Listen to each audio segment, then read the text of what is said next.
Hello students, good evening. কেমন আছো তোমরা? আশা করি সবাই ভালো আছো। আজকে সলভ করব, তাহলে তুমি বুঝতে পারবা যে আসলে ম্যাথ কঠিন না সহজ, এবং খুলনা ভার্সিটিতেও কি টাইপের ম্যাথ আসতে পারে। ঠিক আছে, আমরা শুরু করি আজকে খুবই বিগত বছরের প্রশ্ন সলভ। আচ্ছা, প্রথমে আসি, দেখো একটা সরলরেখার কোশ্চেন নিয়ে। একটি সরলরেখা অক্ষদ্বয়ের সাথে এত বর্গ একক ক্ষেত্রফল বিশিষ্ট ত্রিভুজ সৃষ্টি করে। মূল বিন্দু থেকে অঙ্কিত লম্ব, এই বাংলাটা একটু খেয়াল করতে হবে, মূল বিন্দু থেকে অঙ্কিত লম্ব 30 ডিগ্রি কোণ করলে রেখাটির সমীকরণ কেমন হবে? এখানে দেখো এটা কেইউতে 18-19 সালে পড়ছে, তাহলে বুঝতে পারতেছো অঙ্কটা ইম্পর্টেন্ট, এবং কঠিন কিনা সেটা তো তুমি দেখলেই বুঝতে পারো। আচ্ছা, তাহলে এখানে আমরা অঙ্কটা কিভাবে করতে পারি সেটা একটু দেখো। যে প্রথমে বলছে একটি সরলরেখা অক্ষদ্বয়ের সাথে এত বর্গ একক ক্ষেত্রফল বিশিষ্ট ত্রিভুজ সৃষ্টি করে। এই অঙ্কটা y = mx + c এটা দিয়ে করা যায়, কিন্তু অনেক বড় হয়ে যায়।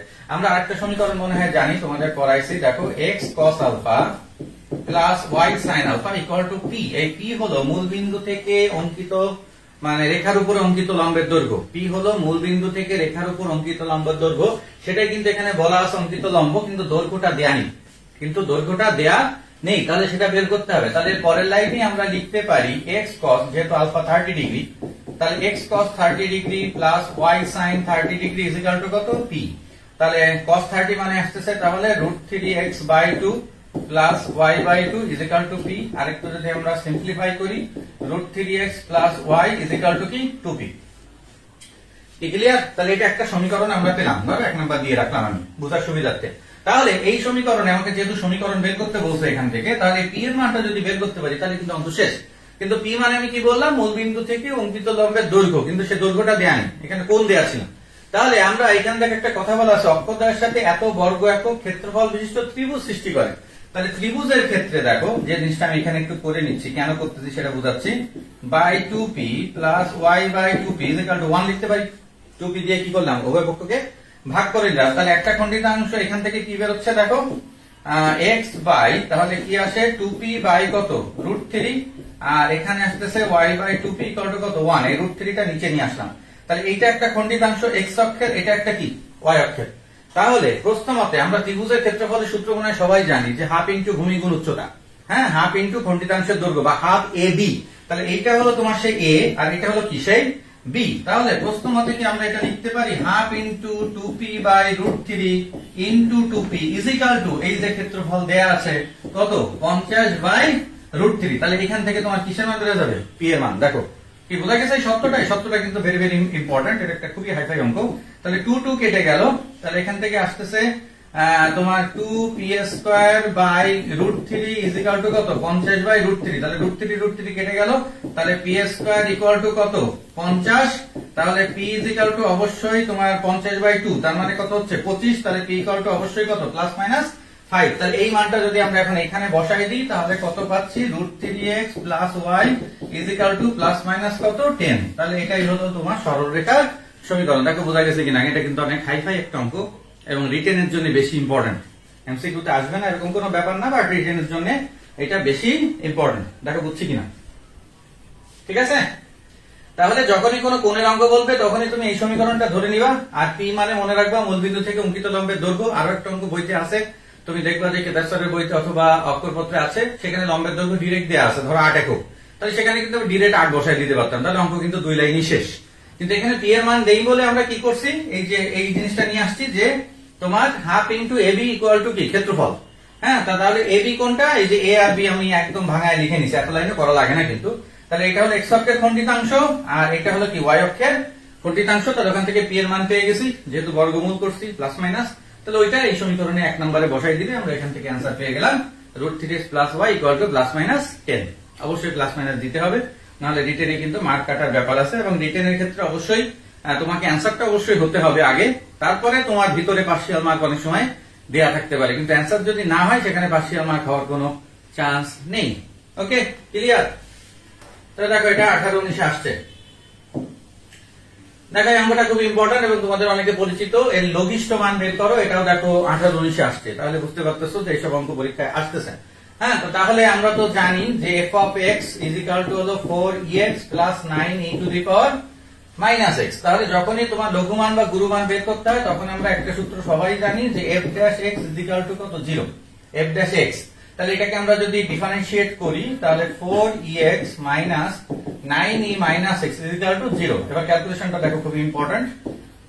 এই অঙ্কটা অনেকে জানি, কিন্তু ক্যালকুলেশনের জন্য অনেকে ভুল যেতে পারে। তাহলে 9 এই পাশে নিয়ে গেলে কি হয়? হ্যাঁ, 9e কি মাইনাস x। দেখো এই ex তো এখানে আছেই, এই e মাইনাস x টা যদি এই পাশে নিয়ে আসি তাহলে তোমার এখানে কি চলে আসে? e to x is equal to কত হচ্ছে? 9/4। অথবা e টু x না লিখে আমরা এটাকে লিখতে পারি ex এর কি স্কয়ার, কারণ ex ইনটু ex, তাহলে ex এর স্কয়ার। তাহলে অতএব ex ইজ ইকুয়াল টু কত আসতেছে? বর্গমূল করলে 3/2। তুমি এখানে প্রশ্ন করতে পারো, দাদা এখানে প্লাস মাইনাস দিলেন না কেন? আমি কিন্তু x এর মান বের করি না, আমি বের করছি কার মান? e to the power x এর মান। তাহলে এটা অবশ্যই কি, এটা কি পজিটিভ। তাহলে পজিটিভ হলে সেইটা আমরা যদি fx এ বসাই দিই তাহলে কি মান পাওয়া যায় তোমরা জানো? লঘুমান। আর নেগেটিভটা বসালে আসে গুরুমান। এটা ইন্টারভিউ সবাই করছো। তাহলে এই মানটা আমরা ডাইরেক্ট এখানে বসাই দিব। তাহলে পাচ্ছি কত? 4 ইন্টু 3/2 প্লাস 9 ইন্টু, এটা মাইনাস আছে তাহলে এটা লিখতে পারি 2/3। তাহলে এখানে 2, 3 দুগুণে 6, এখানেও 3, 3 দুগুণে কত? 6। তাহলে 6 আর 6 কত? 12। এবং এটার উত্তর অনেকের হয়তো মুখস্থ থাকার কথা যে এটা লঘিষ্ঠ মান কত? 12। আমি যদি বলি এটার গরিষ্ঠ মান কত, তাহলে কিন্তু সেটার মান নেই, কারণ এখানে ex এর মান একটাই আসছে, আর একটা মান কিন্তু আসে নাই। এবং এখানে কিন্তু আমি কষ্ট করে x এর মান আর বের করি নাই, কারণ আমি যে fx এর মানটা বসাবো সেখানে x বলতে কোনো পদ নেই, সবই আছে কি e to the power x অথবা e to the power minus x। কি বোঝা কি গেল? তাহলে ক্যালকুলেশন এই লাইনটা কিন্তু ভেরি ভেরি ইম্পর্টেন্ট, যে ex ছিল আর e to the power minus x এই পাশে নিয়ে আসছি, তাহলে এটা ওর সাথে গুণ হয়ে গেছে। তাহলে e to the power x এর এটা কি লেখা যায়?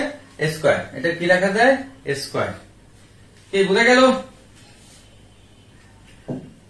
কমেন্ট করো, আমি তোমাদের কমেন্টের উত্তর দিয়ে দেবো পরে। দেখো একটা ত্রিকোণমিতি, এবং এই অঙ্কটা অনেকেরই পরিচিত, খুবই সহজ অঙ্ক, তোমাদের বইয়েরই অঙ্ক। এই অঙ্ক দেখো 17-18 আসছে খুলনা ভার্সিটিতে। তোমাকে বিলিভ করতে হবে যেসব অঙ্ক ভার্সিটিতে আসে, ঠিক আছে? এটা কোনো যেন তেন ভার্সিটি না, খুলনা ভার্সিটিতে আসছে। তাহলে অন্য জায়গায় কি এমন দোষ করছে? cos থিটা দেয়া আছে, অঙ্কটা 2-3 ভাবে করা যায়।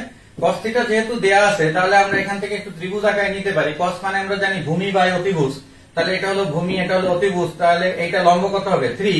তাহলে এখান থেকে আমরা tan থিটাটা বের করে নিই। tan থিটা হলো লম্ব বাই ভূমি, তোমরা জানো। তাহলে লম্ব হলো 3 আর ভূমি হলো কত? 4। তাহলে এই মানটা আমরা এবার এই প্রদত্ত রাশিতে বসাই দিতে পারি। তাহলে 1 মাইনাস এটা আসতেছে 9/16, আবার নিচেও আসতেছে 1 প্লাস কত? 9/16। তাহলে 16 লসাগু করলে কেটে যাচ্ছে, উপরে থাকতেছে 16 মাইনাস 9 আর নিচে থাকতেছে 16 প্লাস 9, তাহলে 7 বাই কত? 25। তাহলে এটার অ্যান্সার আসতেছে কত? 7/25। দেখো অনেকে কিন্তু ফটাফট উত্তর দিয়ে দিচ্ছ, কারণ তারা ম্যাথ ভালো পারো বা ম্যাথকে ভালোবাসো, এটা একটা বড় ব্যাপার। কি বোঝা গেছে? সবাই একটু উত্তর দেওয়ার চেষ্টা করো, এবং বুঝতেছো কিনা এই অঙ্কগুলো কিন্তু আমি আজকে কিন্তু সাজেশন আকারে নিচ্ছি না, আমি কিন্তু একদম ভার্সিটিতে যেগুলো আসছে সেই প্রশ্নগুলো তোমাদেরকে করাচ্ছি। তো তাহলে তোমাকে বিলিভ করতে হবে যেসব অঙ্ক তোমাদের কেন করানো হয় বা এগুলো পরীক্ষায় কেন আসবে না। অবশ্যই আসবে, সে খুলনা ভার্সিটিতে হোক আর যে ভার্সিটিতে হোক, তার জন্য আমার এই ক্ষুদ্র চেষ্টা। পরেরটা আসি, সব ধরনের অঙ্ক আমি এর মধ্যে দিয়েছি। এবার আর একটা ত্রিকোণমিতিতে আসি। দেখো এই অঙ্কটা 17-18 আসছে, এটা খুবই সহজ অঙ্ক। যারা ম্যাথ করছো তারা জানো এই অঙ্ক কতটাই সহজ। Sine inverse x plus sine inverse y এর একটা সূত্র আছে, কিন্তু আমি সেই সূত্রে যাব না, কারণ আমাকে বের করতে বলছে এক্স এর মান। আমি এখানে যদি একটু পক্ষান্তর করে নিই, সূত্রগুলো দেখে নিবা। ম্যাথ ক্লাস করতে গেলে সবসময় সূত্র দেখতে হবে, সূত্র যদি তোমার মাথায় না থাকে তাহলে তোমার কাছে ম্যাথ কঠিন লাগবে, এটা নর্মাল ব্যাপার, ঠিক আছে? আমি পক্ষান্তর করে নিলাম। কেন পক্ষান্তর করলাম? কারণ এক্স এর মান বের করতে হবে। এক্স যদি এবার লিখি তাহলে সাইন ইনভার্স কোথায় চলে যায়? এই পাশে। তাহলে সাইন π/2 আর এখানে কত হচ্ছে? Sine inverse y. এবার তোমরা জানো যে সাইনের পরে যদি 90 ডিগ্রি হয় তাহলে সেটা সাইন আর থাকে না, সেটা চেঞ্জ হয়ে যায়। আর জোড় হলে চেঞ্জ হয় না, বেজোড় হলে চেঞ্জ হয়। তাহলে সাইন আর সাইন থাকবে না, সেটা কি হয়ে যাবে? কস। এবং কস ইন্টু সাইন ইনভার্স ওয়াই, এবং এটা কোন ঘরে? অলের ঘরে। তাহলে অলের ঘরে কি? পজিটিভ, ঠিক আছে? তাহলে এবার আমি পরের লাইনে মনে হয় এটা লিখতে পারি পিথাগোরাস থেকে, cos ইনভার্স √1 - y²। এটা তো জানি সাইন ইনভার্স ওয়াই মানে কি? cos inverse √1 - y²। এটা সূত্র, তুমি ছবি আঁকাও অতিভুজ দিয়ে করতে পারো আগেরটার মতো। কেন এটা করলাম? ইজিলি বুঝতে পারতেছে। এটা আর এটা কি হলো? কেটে গেল। তাহলে এটা কি সমান ছিল? x সমান। তাহলে আমি যদি বর্গ করে দিই তাহলে x² = 1 - কি? y²। কিন্তু আমার x² এর দরকার নেই, আমার চাইছে কি? x এর মান। তাহলে আমার অ্যান্সার কি? এটাই অ্যান্সার হলো কি? √1 - y²। এটা একটা প্রমাণ আকারে পরীক্ষায় দিতে পারে তোমাকে যে x² + y² = কত? 1। এটাও কিন্তু অ্যান্সার। কিন্তু এখানে যেহেতু আমি x এর মান চাইছি তার জন্য অ্যান্সার কোনটা হবে? √1 - y²। দেখো তো বুঝেছি কিনা? দু একজন রুট দিছো, দু একজন রুট দাওনি, কমেন্ট ডিলিট করার দরকার নেই, ঠিক আছে? আচ্ছা, ভুল যেতেই পারে, সেটাকে স্বীকার করতে হবে, কারণ পরীক্ষার হলে অনেকে ভুল করো। আমাকে পরীক্ষাতে অনেকে জানাচ্ছে, সবাই তো জানাই না, তারপরও জানাচ্ছে দু একজন, এইটা দাগাতে যে ওইটা দাগায় ফেলছি, এই রো দাগাতে যে ওই রো দাগায় ফেলছি, ওইটাই পরীক্ষা। পরীক্ষার হলে কনফিডেন্স একটা বড় জিনিস, ঠিক আছে? খালি পারলেই হয় না। আর বাসায় বসে পারা, পরীক্ষার হলে পারা, আমার ব্যাসে বসে পারা, এগুলোর ব্যাপার একটু আলাদা। দেখো একটা জটিল সংখ্যা চলে আসছে, ভালো করে খেয়াল করো। জেডের মান তো এটা তোমরা জানো, এটা দেয়া থাকুক আর না থাকুক। তাহলে এখান থেকে আমরা এটা লিখতে পারি x plus i y plus কত আই, আর এখানে দেখো জেড বার আছে, তাহলে জেড বার মানে x মাইনাস আই ওয়াই অনুবন্ধী প্লাস কত 2। এবার দেখো বাস্তব আর অবাস্তব অংশ যে আমরা আলাদা করি, তাহলে মডুলাস যদি উঠাই দিই, তাহলে আমরা এখান থেকে লিখতে পারি x প্লাস আই এর হোল স্কয়ার, সরি এটা কেটে দিচ্ছি আমি। দেখো এখান থেকে কি আসে, x যদি রাখি, i যদি কমন নিই, তাহলে আসতেছে y প্লাস কত 1, আর এটা আর এই পাশে আসতেছে কি দেখো x প্লাস 2, এটা কি হোল স্কয়ার, আর প্লাস কত আসতেছে y স্কয়ার। তাহলে এখানেও কিন্তু আমরা এটাকে কি লিখতে পারি, এটাকে এইভাবে লিখতে পারি x স্কয়ার, আর এটা কত y প্লাস 1 এর কি স্কয়ার, কি বুঝা ঠিক আছে? তাহলে এবার আমরা এটাকে ভাঙাই দিতে পারি, এবং এটাকে ভাঙাই দেওয়া কোনো ব্যাপার না। ভাঙাই দিলে দেখবে একটা x সম্বলিত y সম্বলিত একটা ইকুয়াল টু 0 এরকম একটা পদ আসবে, যেটাকে আমরা বলতে পারি সরল রেখা, ঠিক আছে? এটুকু আর আমার করার দরকার নেই, a স্কয়ার প্লাস b স্কয়ারের সূত্রে ভাঙাই দিবা। বাট এখানে বলছে নির্দেশিত সঞ্চার পথের নাম কি হবে। তার নির্দেশিত সঞ্চার পথ যদি xy যুক্ত থাকে, হ্যাঁ স্কয়ার থাকবে না, কারণ দুই পাশ থেকে স্কয়ার স্কয়ার কেটে যাবে। তাহলে xy যুক্ত থাকলে সেটাকে আমরা বলতে পারি এটা একটা কি নির্দেশিত সরলরেখা। কি বোঝা কি গেছে? কিন্তু এই বানানোটা একটু খেয়াল করো, কারণ আমরা জানি যে বাস্তব অংশ আলাদা করতে হয় এবং অবাস্তব অংশ আলাদা করতে হয়। যখন মডুলাস উঠাতে হয় তখন x এর সাথে ধনাত্মকটা চলে আসে, আর y থাকে তো i এর সাথে, সেটাকে আলাদা করলেই যে কোনো অঙ্ক আমরা করে ফেলতে পারি। তাহলে দেখো এগুলো সবই গুণাবস্থিতিতে আসছে। দেখো 17-18 আর একটা কোশ্চেন, ঠান্ডা মাথায় করতে হবে, দেখতে হবে কোনটা 1 কোনটা i। এটা কিন্তু অনেক সময় ঝামেলা হয়ে যায়, আমরা সুন্দর করে একটু লসাগুটা করে ফেলি। তাহলে 1 বাই এখানে যদি লসাগু করি, তাহলে 1 প্লাস i মাইনাস 1, আর নিচে থাকে তাহলে 1 প্লাস i 1 মাইনাস, এটা যদি উপরে নিয়ে যায় তাহলে 1 প্লাস i, নিচে 1 1 কেটে যায়, তাহলে শুধু কি থাকে i। আবার যদি লসাগু করি তাহলে i মাইনাস 1 মাইনাস হলো কি i, আর নিচে কত i, তাহলে i আর i কি কেটে গেল, তাহলে মাইনাস 1 বাই i। এটাকে আমরা কি লিখতে পারি দেখো তো, হ্যাঁ মাইনাস 1 বাই i। মাইনাস 1 মানে আমরা এটা লিখতে পারি i স্কয়ার, i স্কয়ার মানে কি মাইনাস 1, আর নিচে কত i, তাহলে এটাকে কি লেখা যায় i। এইবার আসো চাইছে কি মডুলাস আর আর্গুমেন্ট, তার মানে এটা অপশনে দুটো অ্যান্সার থাকবে, অথবা রিটেন থাকলে দুটোই বের করতে হবে। এই যে i, এটাকে আমরা এইভাবে লিখতে পারি, দেখো তো তোমার বোঝার সুবিধার্থে 0 প্লাস i ইনটু 1, কারণ কি আগে এটাকে বানাতে হচ্ছে কি ফর্মে x প্লাস i y। হ্যাঁ, তাহলে আমরা মডুলাসের সূত্র জানি r equal to root over কি x স্কয়ার প্লাস কি y স্কয়ার, তার মানে রুট ওভার এটা আসতেছে 0 স্কয়ার প্লাস 1 স্কয়ার, তার মানে অ্যান্সার কত 1। তাহলে মডুলাসের অ্যান্সার কত 1, আর আর্গুমেন্ট কি আসতেছে theta equal two tan inverse, অবশ্যই মডুলাস দিতে হবে। তাহলে এখানে আসতেছে 1, আর এখানে কত 0, তাহলে এটা কি ইনফিনিটি। তাহলে tan ইনফিনিটির মান কত ডিগ্রি 90 ডিগ্রি, তাহলে tan ইনভার্স ইনটু tan এটা যাচ্ছে, তাহলে থাকছে কত পাই বাই 2। তাহলে এইটা হলো একটা অ্যান্সার, আর এটা হলো একটা অ্যান্সার। দেখো বুঝছি কিনা অঙ্কটা কিন্তু ভেরি ভেরি ইম্পর্টেন্ট, এবং এই আই সূচক অঙ্ক পরীক্ষায় সব জায়গাতেই প্রায় আসে, তোমরা পরীক্ষা দিছো তাতেও পেয়েছো। কি বোঝা গেছে? কিন্তু ঠান্ডা মাথায় করতে হবে, কারণ ওই যে প্লাস মাইনাসে ছোটখাটো ভুল যেতেই পারে। জটিল সংখ্যার অঙ্কগুলো খুবই মজার এবং ছোট, কিন্তু এগুলো কিন্তু ছোটখাটো ভুল যায়, এটা তোমরা জানো। কি বোঝা কি গেছে? একটু কমেন্ট করো। তাহলে এই অঙ্কগুলো পরীক্ষায় আসছে, এখানে আমার বলার দরকার নেই যে আমি সাজেশন দিচ্ছি বা কিছু, তাহলে এগুলো পরীক্ষায় আসবেই, ঠিক আছে? খুলনা ভার্সিটি যেরকম কোশ্চেন করে, যেমন দেখো শাস্ত্রের মতো কোশ্চেন করছে, সিইউ এর মতো কোশ্চেন করছে, হ্যাঁ যে ভার্সিটি তার মতোই ধারাবাহিকতা বজায় রাখে। তো খুলনা তো কত 4-5 বছর আসলে গুচ্ছের মধ্যে ছিল, তাহলে আগের যে প্রশ্নগুলো সেগুলো তো তোমাকে সলভ করতেই হবে, আর মেন হলো আসলে বেসিক তোমাকে পারতে হবে। পারলে তোমাকে কঠিন অঙ্ক বলে কোনো ব্যাপার নাই, পারলে সবই সহজ। আচ্ছা, আরেকটা ত্রিকোণমিতি আসি, দেখো এই থিটা এর মান বের করতে বলছে, যে সাধারণ সমাধান। এখান থেকে আমরা কি করতে পারি, tan theta plus tan 2 theta এটাকে ওই পাশে নিয়ে যাই এটাকে, তাহলে √3 যদি আমরা কমন নিই তাহলে 1 মাইনাস, দেখো তো এটা লেখা যায় কিনা, কি লেখা যায় সূত্রগুলো একটু খেয়াল করবা। কেন করলাম বুঝতেই পারতেছো, tan a plus tan b by 1 minus tan a tan b, tan a plus tan b আর এটা কি 1 minus tan a tan b। তাহলে আমি যদি একবারও লিখতে পারি, তাও অনেকের বোঝার সুবিধার্থে, অনেকে তো ম্যাথ কম পারি, তার জন্য আমি একটু লিখে নিচ্ছি ইকুয়াল টু কত √3, ওই পাশেরটাকে এই পাশে নিচে নিয়ে আসলাম। তাহলে এইটাকে সূত্র তোমরা সবাই জানো, tan a প্লাস b, তাহলে tan a প্লাস b মানে থিটা প্লাস 2 থিটা, তাহলে tan 3 থিটা ইকুয়াল টু কত √3। √3 মান কত, tan কত ডিগ্রি 60 ডিগ্রি, tan 60 ডিগ্রি মানে tan পাই বাই কত 3, tan পাই বাই 3। তাহলে সূত্র আছে তোমাদের মনে আছে, tan থিটা ইকুয়াল টু যদি tan আলফা হয় তাহলে theta is equal to n pi plus alpha. এটা হলো সূত্র। ওতে 9টা 10টা সূত্র আছে, সাধারণ সমাধানের সূত্র দেখবা, সূত্রের শীট আছে তোমাদের কাছে। কিন্তু আমাকে তো বের করতে হবে থিটার মান, তাহলে এই 3টা ওই পাশে ভাগ হয়ে যাবে, তাহলে n পাই বাই 3 আর এখানে হয়ে যাচ্ছে প্লাস কত পাই বাই 9। তাহলে এটাই হলো তোমার কাঙ্ক্ষিত অ্যানসার। রিটার্ন আসলে কোশ্চেন অবশ্যই দিবে 5 মার্কে।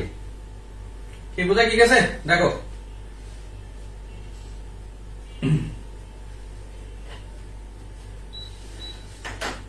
কি ক্লিয়ার?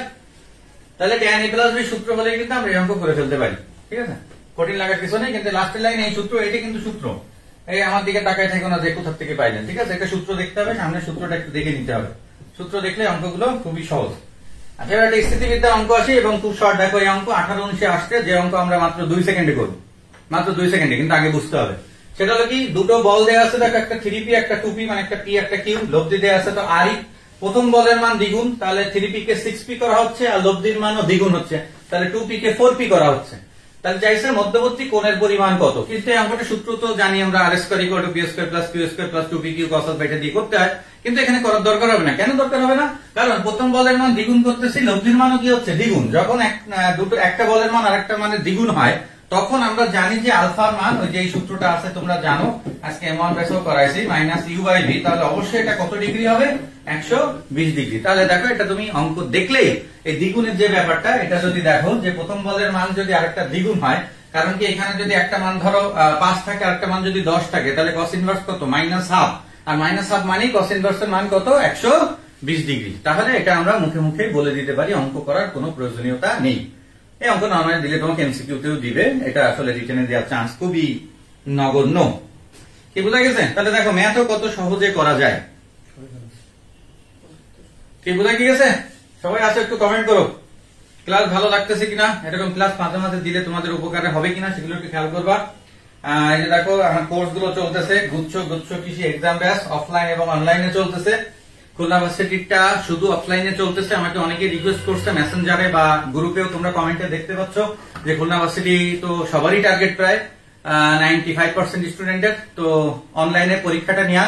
কিন্তু ব্যাপার হলো, ধরো এই লাইনে আসে আমি 22 বছর, কখনো আসলে স্টুডেন্টের সার্ভিসের সাথে কখনো সমঝোতা করিনি। যেহেতু এমসিকিউ আর সিকিউ পরীক্ষা নিতে হচ্ছে আমাকে, যারা আজকে পরীক্ষা দিয়েছে প্রথম পরীক্ষা তারা জানে ওই পরীক্ষা আসলে অনলাইনে দেয়া আর মিথ্যে কথা বলা সমান কথা, ঠিক আছে? অনলাইনে দিয়ে ওইভাবে পরীক্ষা দেওয়ার কোনো মানে হয় না, যেখানে বাসমার্ক করে। তুমি যদি চাও এই খুলনা ভার্সিটিতে চান্স পেতে বা তোমার স্বপ্ন থাকে, অথবা তুমি এসবি এর সহায়তা চাও, তাহলে অফলাইনে আসো। না হলে আমি জানি যে ওখানে আমি যদি অনলাইনের কোর্স শুরু করতাম তাহলে আমার ওখানে কিছু স্টুডেন্ট হইতো, আমি কিছু টাকা পাইতাম, কিন্তু সবসময় টাকার পিছনে আমি কোনোদিন ছুটিনি, টাকা আমার পিছনে ছুটছে। সহজ কথা বললাম, যে কথা সবাই বলে না। কারণ তুমি যদি সার্ভিস ঠিক মতো দাও, তুমি যদি পরিশ্রম কাজ সততার সাথে করো, তাহলে তোমার পিছনে অর্থ দৌড়াবে, এটা নর্মাল ব্যাপার। তুমি যদি অর্থের পিছনে দৌড়াও, জীবনে কোনো কিছুতে কোনোদিন ভালো কিছু করতে পারবা না, এটা মাথায় রেখো। হয়তো কিছুদিনের জন্য করতে পারো। একটা সহজ সত্যি কথা বললাম, যার জন্য আমি খুলনা ভার্সিটির ওই পরীক্ষাটা ইজিলি অনলাইনে আমার পরীক্ষা নিয়ে তেমন কিছুই না, কিন্তু আমি নিচ্ছি না কারণ ওটা নিয়ে তেমন কোনো লাভ হবে না। অনেকেরই মানসিক সান্ত্বনা হবে। যেমন এই যে পিসিএমই ব্যাচে আমি যেভাবে ক্লাস করাচ্ছি বা ওদের যেভাবে করানো হচ্ছে, ওরাও জানে, স্টুডেন্টরাও এখানে প্রচুর আছে, পিসিএমই 1 এ আছে, 2 তে আছে, তাদের কাছে শুনলে দেখবা ওই সার্ভিস অনলাইনে বাংলাদেশের যত বড় টিচার হোক না কেন কখনো পসিবল না। কারণ আমি যে কুইজ টেস্টটাও নিচ্ছি, শুধু একটা উদাহরণ দিই, সেটাও কখনো অনলাইনে নেওয়া সম্ভব না, ঠিক আছে? এই জন্য খালি করলেই হয় না, কোর্সের মধ্যে করতে হয়। এখানে আমি যে 4টা কোর্স দিয়েছি, সেই 4টা চিন্তা ভাবনা করে দিয়েছি। যাদের ম্যাথ কোর্সটাও দরকার, অনলাইন ম্যাথ কেয়ার, তারা অবশ্যই অনলাইন ম্যাথের ওটায় ভর্তি হয়। অলরেডি অনেকে ভর্তি হয়ে গেছে।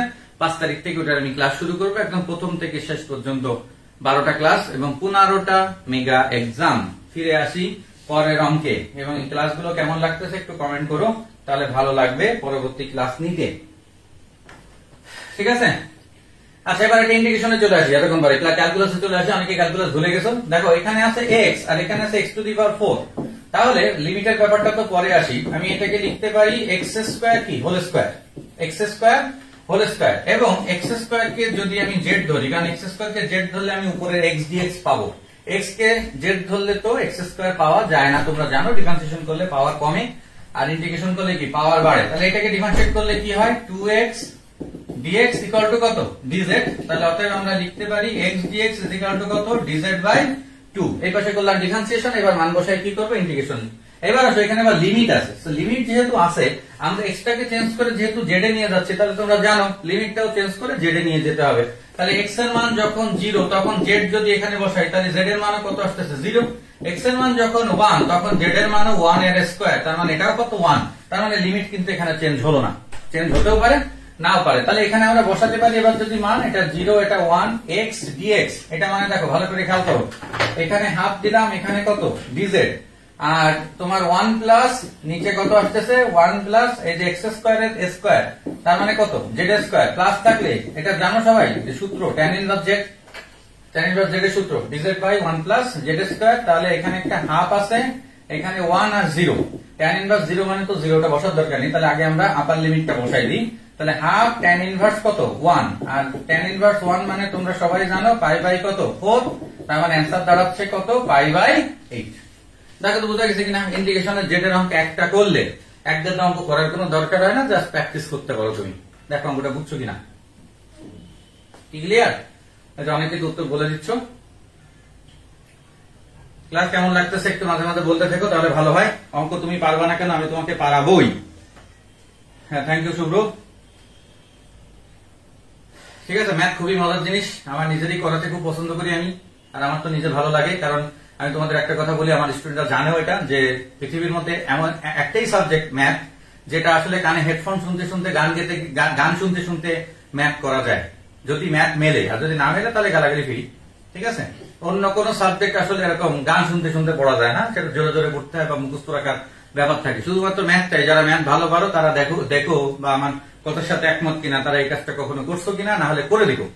যারা ম্যাথকে ভালোবাসো বা ম্যাথ মনে করো, কিন্তু ম্যাথ করার আগে তোমাকে অবশ্যই সূত্রগুলো ঠোঁটের আগায় রাখতে হবে। সূত্র ছাড়া ম্যাথ অসম্ভব, ম্যাথ ঘুরাই দেওয়ার কিছু থাকে না।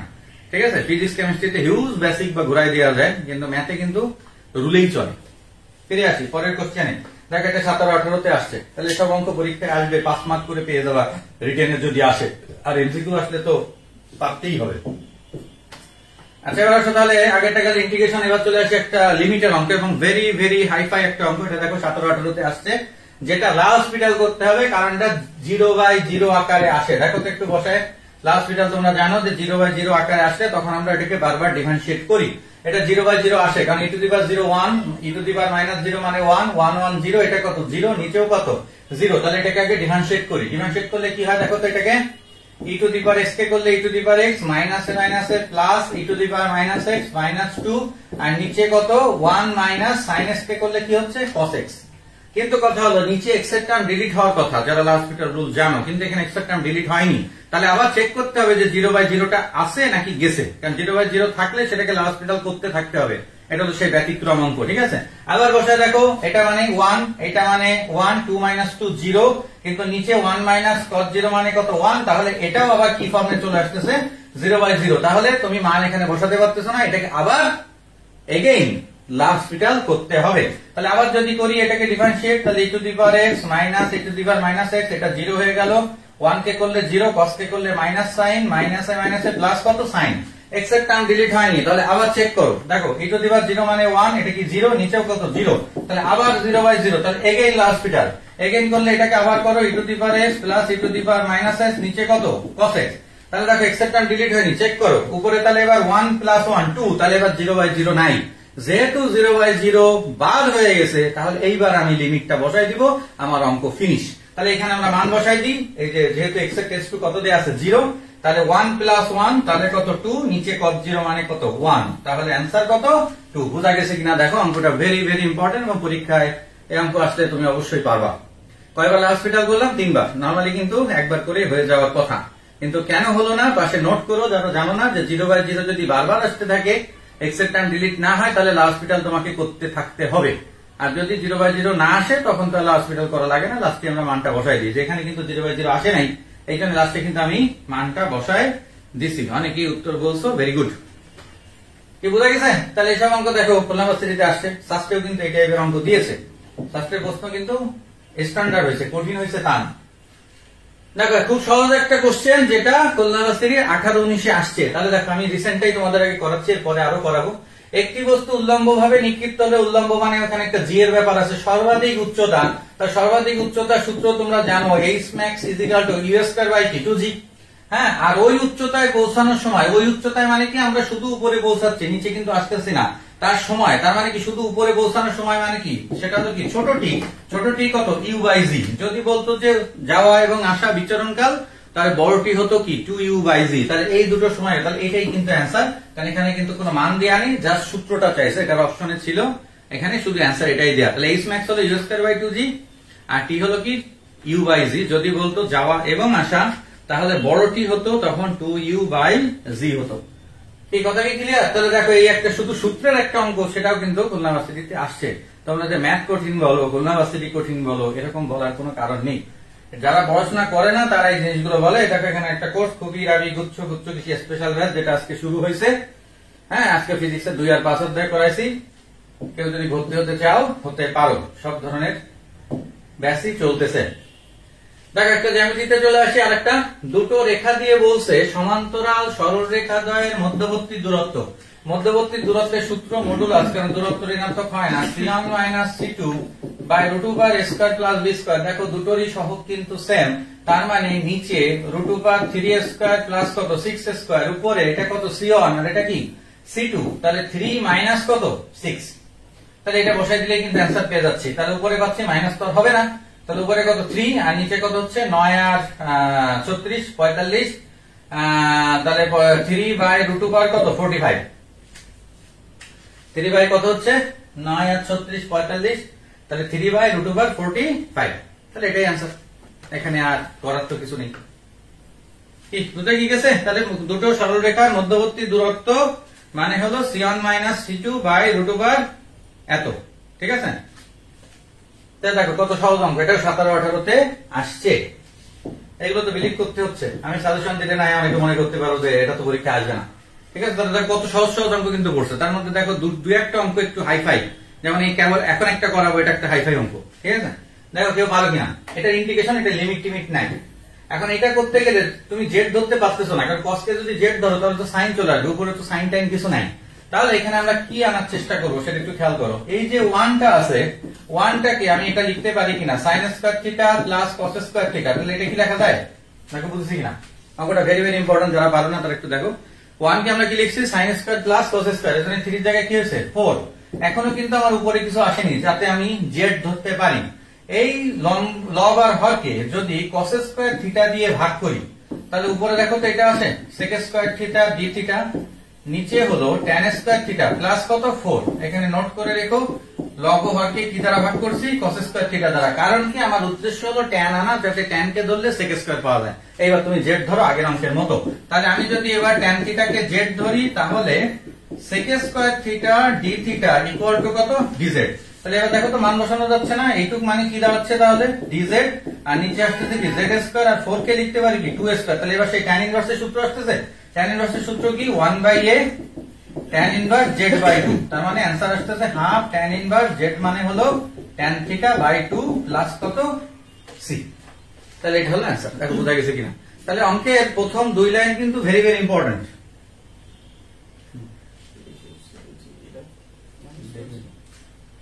তাহলে দেখো এই 2 লাইন খেয়াল করো, এখানে 1 কে ভাঙায় নিতে হচ্ছে, কারণ উপরে যদি কিছু না থাকে তুমি নিচেরটাকে ধরতে পারবে না, নিচেরটাকে না ধরে উপরেরটা করা মানে জেড ধরা যায় না। হ্যাঁ, কারণ ডিজেড এর তো একটা মান আসবে, যেমন ট্যান কে আমরা জেড ধরলাম, তাহলে বাকিটা কি চলে আসলো ডিজেড এ। তাহলে এই জন্য আমরা 1 কে ভাঙায় নিলাম sine square plus cos square. এইবার আমরা কস স্কয়ার দিয়ে ভাগ দিলাম, যাতে আমার উদ্দেশ্য হলো ট্যান আর সেক স্কয়ার আনা। কারণ কি ট্যান কে ডিফারেন্সিয়েট করলে কি পাওয়া যাবে সেক স্কয়ার। তাহলে ওই 2 লাইন কিন্তু ভেরি ভেরি ইম্পর্টেন্ট, যেটা না করলে কিন্তু পরেরটুকু করা সম্ভব না। দেখো বোঝা গেছে কিনা। অঙ্কটা কিন্তু ভেরি ভেরি ইম্পর্টেন্ট, এটা রিটেনে আসার চান্স বেশি, এমসিকিউতে তো আসতেই পারে, কিন্তু রিটেনের জন্য বেশি ইম্পর্টেন্ট। অঙ্ক দেখলে বোঝা যায় যে কোনটা কিসে আসবে। তোমরা যারা ম্যাথ করো তারা ভালো করে বোঝার কথা। ঠিক আছে, ওকে। তাহলে অঙ্কগুলো কতটুকু কাজের সেটা বুঝতে পারতেছো, একটু কমেন্ট করতে পারো। এটাও দেখো 17-18-তে আসছে, কয়বার করতে বলছে 4 বার। 4 বার থেকে ভয় পাওয়ার কিছু নেই, সিম্পল। অ্যান্সারটা খুব ছোট হবে। কিভাবে ছোট হবে দেখো, y1 যদি করি, তাহলে 1/6 যদি বাইরে রাখি, এটা হলো কি ইউ, এটা হলো কি ভি। ইউভি সূত্র তোমরা সবাই জানো। আমি যদি একটা ব্র্যাকেট দিয়ে নিই, তাহলে এক্স কিউব লগ এক্স মানে কি লন এক্স, লন এক্স কে করলে কি 1/x, আর লন এক্স আর ইনটু হলো এক্স কিউব কে করলে কি আসে 3x²। ঠিক আছে, তাহলে 1/6 y2 পরে করে আগে একটু সাজাই নিয়ে এটাকে লিখলে কি লেখা যায় x²। তাহলে এখানে যদি আমি x² কমন নিই তাহলে এখানে কি আসে 1 + 3 ln x। কি আছে, যত ছোট করে নিবা তত তোমার করতে সুবিধা হবে। এবার যদি আমি y2 করি, তাহলে y2 করলে দেখো এবার এইটুক হলো u আর এইটুক হলো কি v। তাহলে 1/6 আবার রাখলাম, তাহলে x² রেখে দিলাম, আর এইটুকরে করলে কি আসে 3/x। আবার 1 + 3 ln x, আর এই যে x² এইটুকরে করলে এখানে কি আসে 2x। দেখো বোঝা গেছে কিনা। আবার তাহলে এটাকে কাটাকাটি করে ছোট করি, তাহলে 1/6 এখানে দেখো এটা কাটা করলে গেলে x, তাহলে এটা হলো 3x, আর এখানে একটা কি আছে 2x, 2x তো সাথে, তাহলে কি আসতেছে দেখো তো 3x + 3 ln x * 2x plus কত 1। কি বোঝা গেছে? তাহলে একই ভাবে তুমি এবার y3 করবা, এটা তো ডাইরেক্ট হবে, আর এটা কি, এটা u, এটা কি v। একই ভাবে কি করবা y4 করবা, করার পরে দেখবে অ্যানসার চলে আসবে সম্ভবত 1/x অথবা 6/x। ঠিক আছে, এইটুকু আর আমি পরেরটুকু আর করলাম না, কারণ পরেরটুকু তোমার জন্য হোমওয়ার্ক থাক, তুমি নিজেই করে ফেলো। আমি 2 বার ডিফারেন্সিয়েট করে দিছি, কিন্তু এখানে যতবারই করো না কেন কাটতে কাটতে ছোট হয়ে যাবে, হতে হতে দেখবে যে অ্যানসারটা একেবারে ছোট হয়ে যাবে, সেটা 1/x হোক অথবা 6/x হোক, কিন্তু uv করতে হবে। আর uv হলো সবচেয়ে সহজ জিনিস, তোমরা জানো দুটো ফাংশনকে uv করা মানে একটাকে ডিফারেন্সিয়েট করে আরেকটা কি হয়, তোমরা উত্তরটা বলতে পারো কি আসে পরেরটুকু করে দাও। ঠিক আছে, একটা ফাংশনকে রেখে দিতে হয় আরেকটাকে ডিফারেন্সিয়েট করতে হয়, আবার আরেকটাকে রেখে দিতে হয় আরেকটাকে ডিফারেন্সিয়েট করতে হয়, যে অ্যানসার 1/x বলতেছো অনেকে। তাহলে দেখো এই অঙ্ক তোমার 17-18 আসছে, একটু বড় অঙ্ক, কিন্তু ছোট মানে অঙ্ক যে কঠিন তা তো না। এবার আসো ফাংশনের একটা অঙ্ক করি। আমরা যতই শর্ট সিলেবাস বলি ফাংশনের থেকে অঙ্ক আসে তোমরা ভালো করে জানো। এবং গত যে লাস্ট আমি অনলাইন ক্লাসটা নিয়েছিলাম সাস্টের একটা ক্লাস, সেখানে যারা ছিলে তারা জানো আমি ডোমেন রেঞ্জের কিছু অঙ্ক করাইছিলাম, অন্য চ্যাপ্টারেরও সিলেবাসের বাইরে অঙ্ক করাইছিলাম। তো ডোমেনের অঙ্ক পরীক্ষায় আসবে অথবা ফাংশনের অঙ্ক পরীক্ষায় আসবে, এটা তুমি শিওর ধরে রাখো, সে খুলনা ভার্সিটিতে হোক আর জিএসটি তে হোক। জিএসটি তেও কিন্তু এখান থেকে অঙ্ক দেয়, বিগত কোশ্চেন দেখবা। এটা দেখো 17-18 তে আসছে। তো ডোমেন বের করার একটা সহজ পদ্ধতি তোমাদের বলছি, যে আর মানে হলো রিয়েল নাম্বার, রিয়েল নাম্বার মানে বাস্তব সংখ্যা। তাহলে কোনটা রিয়েল নাম্বার না, যেমন এইখানে যদি আমি x এর মান ধরো 2x - 5 যদি 0 বসাই, কেন বসাচ্ছি পরে আসতেছি, 2x কত 5, তাহলে x কত 5/2। তাহলে 5/2 যদি আমি x এর জায়গায় বসাই তাহলে নিচে কি 0 হয়ে যাবে না? x এর মান যদি 5/2 বসাই তাহলে নিচে কি হয়ে যাবে 0, আর নিচে 0 মানে কি সামথিং বাই 0 মানে কি ইনফিনিটি। আর ইনফিনিটি জিনিসটা কি অবাস্তব, ইনফিনিটি জিনিসটা কি অবাস্তব, তাহলে সেটা রিয়েল নাম্বার না। তাহলে আমরা এই যে ফাংশনটা এর ডোমেনটা লিখতে পারি রিয়েল নাম্বারের থেকে বাদ যাবে কত 5/2, এইটাই হলো তোমার এর কি ডোমেন, এটা হলো কি ডোমেন। তার মানে সহজ কথা, আমি যদি তোমাকে আরো একটা অঙ্ক বলি, ধর x + 1 একটা ফাংশন দেয়া থাকলো, আরেকটা অঙ্ক দেখাই দিই x - 3, তাহলে এর ডোমেন কত হবে তুমি এবার মুখে মুখে বলে দিতে পারবা, কারণ নিচে 0 হলে সেটা ডোমেন হবে না, মানে সেটা বাস্তব সংখ্যা হবে না। তাহলে এখানে 3 যদি বসাই x এর জায়গায় তাহলে সেটা কি বাস্তব সংখ্যা হবে না। তাহলে রিয়েল নাম্বারের থেকে বাদ যাবে কত 3, মানে এটা বলতে কি বোঝাচ্ছে যে 3 বাদে বাকি যত সংখ্যা আছে সবই হলো এর কি ডোমেন। 3 বাদে বাকি, এখানে এটা মানে কি, এটা 5/2 বাদে যা বসাও না কেন তুমি x এর মান দেখো একটা মান পাচ্ছ, কিন্তু 5/2 বসালে মান পাচ্ছ কি ইনফিনিটি। এই কথা কি বোঝা গেছে? ক্লিয়ার?